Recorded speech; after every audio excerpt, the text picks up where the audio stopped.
কি রে তরি ঘুরি করে আসলে কি কি প্রবলেম কি হইছে? এমনি তো টিকতে পারতেছি না আমি এই বাসায়। কি হয়েছে তামিম, তোমার খাওয়া দাওয়ার কোনো কষ্ট হচ্ছে?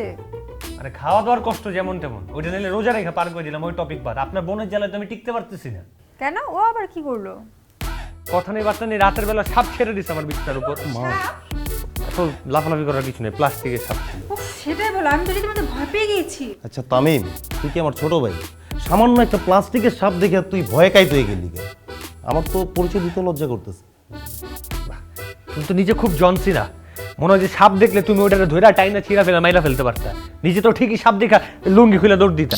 শালীন ভাষায় কথা বল, এখানে তোর বড় ভাবি আছে, তোর সম্মান দিয়ে কথা বল। সব জায়গায় সব কথা বলবি না।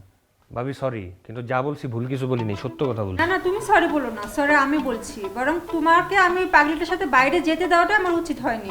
না না, সেটা যেমন তেমন, তো মানে মহা ডেঞ্জারাস, মানে যে কোনো সময় তো আমার একটা বড় বিপদের মুখে ফালাই দিবে। তুই এটা নিয়ে চিন্তা করিস না। এই শোনো, তুমি মিমিকে একটু বুঝিয়ে বলবে। আচ্ছা, আমি ওকে আচ্ছা করে বকে দেবো যেন তোমাকে আর বিরক্ত না করে, তোমার সাথে আর যেন কথাই না বলে। না, আপনারও আমার ভাইয়ের সাথে সংসার করতে করতে আপনার মাথাতেও জ্ঞান বুদ্ধি সব গেছে। একই বাসার মধ্যে একই জায়গায় থাকতেছি, কথা না বলে আবার কেমনে থাকে মানুষ?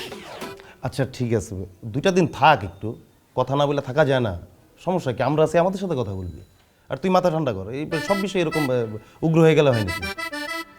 আচ্ছা ভাবি, আপনি ওর একটু বলে বুঝাই দিন, ওই জন্য আমার আশেপাশে এসে আমরা ডিস্টার্ব না করে। আর এরকম হলে তো আমি এই বাসাতে এমনিও থাকতে পারবো না। তুমি তোমার বউ আর শালীন এই জায়গায় থাকো, আমি বরং বাসায় চলে যাই। আচ্ছা ঠিক আছে, এই তুমি একটু মিমিকে বলে দিও তো। আচ্ছা শোনো শোনো ভাই আমার, তুমি এভাবে চলে যেও না। তুমি যদি এভাবে চলে যাও তাহলে বাবা মা কি ভাববে যে তুমি এখান থেকে রাগ করে চলে গেছো? আর আমার মান সম্মানটা কোথায় থাকবে তুমি বলো? তোর ভাবির মান সম্মানটা তোর দেখতে হবে না? বাবা মার কাছে কি মান সম্মান থাকবে? শোন, তুই এই বিষয়টা একদম মাথা থেকে ফেলাই দে, 2টা দিন থাক, তারপরে আমি বাকি সব দেখতেছি।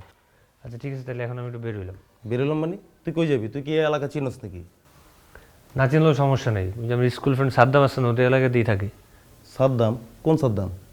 ওই যে স্বাস্থ্যবান। ও আচ্ছা, ওই হুদা আঙ্কেলের ছেলে না?